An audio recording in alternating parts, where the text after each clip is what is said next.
স্লোগানটা তো না। ভারত মাতা কে, ভারত মাতা কে, ভারত মাতা কে, ভারত মাতা কে।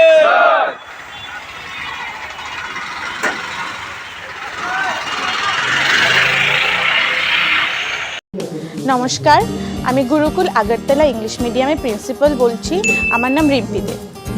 আমাদের এবছরের নতুন শিক্ষাবর্ষের এডমিশন শুরু হয়ে গেছে। 2026-27 নতুন একাডেমিক সেশনে আমরা এডমিশন ফিতে 25% ছাড় দিয়েছি। আপনারা অবশ্যই আমাদের স্কুল ক্যাম্পাসগুলোতে ভিজিট করবেন। স্ক্রিনে দেওয়া নাম্বারে আপনারা যোগাযোগ করতে পারেন। আপনারা আমাদের স্কুলে আসুন, দেখুন, তারপর আপনারা নিজস্ব মতামত প্রকাশ করবেন। ধন্যবাদ।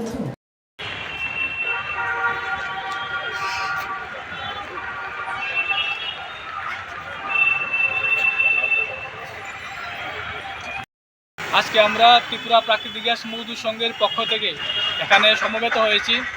আমরা টিন ডিসেলের যে একটা পার্ট আইসিএল, সেই আইসিএলের অন্তর্ভুক্ত কিছু বুস্টার স্টেশনে কর্মী নিযুক্ত আছে। সেই আইসিএলের ত্রিপুরার যে ম্যানেজমেন্টের দায়িত্বে আছে শুভঙ্কর নামে একজন ব্যক্তি, ওনার নিত্যদিন যে মানসিক অত্যাচার এবং শোষণের প্রতিবাদে আজকে আমরা এখানে একত্রিত হয়েছি। গতকালকে এবং গত কিছুদিন ধরে ওদেরকে নানাভাবে হেনস্থা করা হচ্ছে। আমরা চেষ্টা করেছি ওনার সঙ্গে যোগাযোগ করার, কিন্তু উনি আমাদের কথায় কোনো সাড়া দেয় না, আমাদের সঙ্গে দেখা করে। আমরা চেষ্টা করলেও দেয় না। তার জন্য আমরা আজকে এই প্রতিবাদ সবাই একত্রিত হয়েছি। আজকে 6 জন কর্মীকে ট্রান্সফার করা হয়েছে কোনো কারণ ছাড়াই। একজনকে ট্রান্সফার করা হয়েছে ত্রিপুরা থেকে তামিলনাড়ুতে। এবার আপনারা ভাবেন যে শ্রমিকের বেতন 10,000 15,000 টাকা, সেই ব্যক্তি ত্রিপুরা থেকে শুধু দূরে তামিলনাড়ুতে গিয়ে কীভাবে ওনার শ্রম দেবে। তাই সেই প্রতিবাদ জানিয়ে আমরা আজকে একত্রিত হয়েছি। আমরা এবং হুঁশিয়ারি দিতে চাই যে আগামী 48 ঘন্টার মধ্যে যে ওনার দেওয়া যে ট্রান্সফারপত্র যদি ফেরত না নেয়, তাহলে আমরা অনির্দিষ্টকালের জন্য সারা ত্রিপুরাব্যাপী যে টিন ডিসেলের বুস্টার স্টেশন আছে আমরা অনির্দিষ্টকালের জন্য বন্ধ রাখবো। আপনি পরিচয়? আমার নাম বিনয় মল্লিক, ত্রিপুরা প্রাকৃতিক গ্যাস মজদুর সংঘের রাজ্য সাধারণ সম্পাদক। আর একটা জিনিস আমরা শুনতে পেরেছি কর্মীদের থেকে যে 6 জনকে ট্রান্সফার করা হয়েছে, উনি চাইছে যে বাঁকাবতে ওনাদের থেকে একটা অর্থ প্রদান করার জন্য।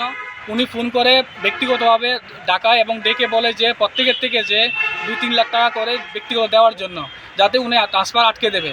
তো সেই একটা নিকৃষ্ট যে ঘৃণ্য মানসিকতা, সেটার আমরা প্রতিবাদ জানাই এবং এটাকে ঘৃণ্য প্রতিবাদ জানানোর সাথে সাথে আমরা হুঁশিয়ারি দিয়ে চাই। কে চাইছে মানে টাকাটা? এই যে আইসিএলের যে ত্রিপুরার যে ম্যানেজমেন্টের দায়িত্ব, শুভঙ্কর নামে সামথিং এমন কিছু একটা, ঠিক টাইটেল জানা নেই, শুভঙ্কর নামে। এখানে ত্রিপুরা প্রাকৃতিক গ্যাস মজদুর সংঘের পক্ষ থেকে একত্রিত হয়েছি। প্রথমে আপনার প্রেস মিডিয়া ভাইদের স্বাগত জানাই। আমরা এখানে একত্রিত হয়েছি একটি বিশেষ কারণে।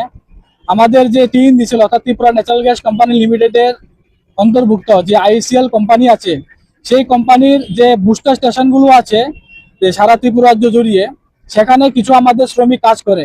কিন্তু দেখা যাচ্ছে যে আইসিএল এর যে ত্রিপুরার ম্যানেজমেন্ট, নাম সামথিং শুভঙ্কর এমন কিছু একটা হবে, উনার প্রতিনিয়ত শ্রমিকদের উপর বঞ্চনা, শোষণ এবং অনবরত টর্চারে আমরা আজকে এই প্রতিবাদে সামিল হতে বাধ্য হয়েছি।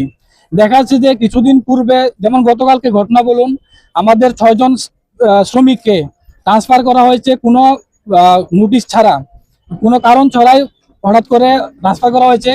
একজনকে বিশেষ করে ট্রান্সফার করা হয়েছে ত্রিপুরার উদয়পুর থেকে তামিলনাড়ু, যেখানে দূর দূরান্ত পর্যন্ত আমাদের টিন ডিসেলের কোনো সংযোগ নেই।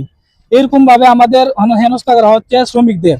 যখনই আমাদের শ্রমিকরা ওনার সঙ্গে কথা বলার চেষ্টা করে, আমরা শ্রমিকদের মুখ থেকে শুনতে পাই যে বাঁকাবতে ওদের কাছ থেকে প্রায় 1.5-2 লক্ষ টাকা হাতি নেওয়ার চেষ্টা করেছে। বলেছে যে আমরা মানে নগদ টাকা দেওয়ার জন্য, যদি টাকা দেয় তাহলে ট্রান্সফার ক্যান্সেল করে দেওয়া দেবে। এইসব ধরনের মানসিক যন্ত্রণা এবং টর্চার অনবরত করে যাচ্ছে। একজন শ্রমিক গতকালকে এইসব মানে ট্রান্সফার দেখার পরে অসুস্থ হয়ে গেছে। আমরা ওনাকে ডাক্তারের কাছে নিয়ে গেছি, এখন উনি বেড রেস্টে আছে। তো এই প্রতিবাদ নিয়ে আমরা এখানে এসেছি। আমরা অতি সত্বর এই জায়গা থেকে হুঁশিয়ারি দিতে চাই যে আগামী দিন যদি উনার এইসব ধরনের কার্যকলাপ বন্ধ না করে, তাহলে আমরা টিন ডিসেলের অন্তর্ভুক্ত যে বুস্টার স্টেশনগুলো আছে সম্পূর্ণভাবে আমরা বন্ধ করে রাখবো, যতক্ষণ অব্দি এর সঠিক কোনো ফলাফল না পাই। সেই জায়গার মধ্যে আমরা যতটুকু জানতে পেরেছি যে আইসিএল কোম্পানি এবং টিএনসিএল ভালো, কিন্তু এখানে যে আইসিএল এর যে ম্যানেজমেন্ট সম্পূর্ণ কারাপ্টেড এবং বাজে অবস্থা আছে এখানে, সেই প্রতিবাদে আমরা এখানে সামিল হয়েছি। কত ঘন্টা সময় বেঁধে দিয়েছেন ওনার কাজ করে? আমরা গতকালকে আমাদের হাতে নোটিশ দিয়েছে, আমরা ওনাকে 48 ঘন্টা সময় দিয়েছি। যদি 48 ঘন্টার মধ্যে উনি ওনার এই যে ট্রান্সফার পত্র দিয়েছি উনার উনি ফেরত না নেয়, তাহলে আমরা 48 একটা সময় বেঁধে দিয়ে আমরা সম্পূর্ণ যত বুস্টার স্টেশনগুলো আছে বন্ধ রেখে দেবো অনির্দিষ্টকালের জন্য।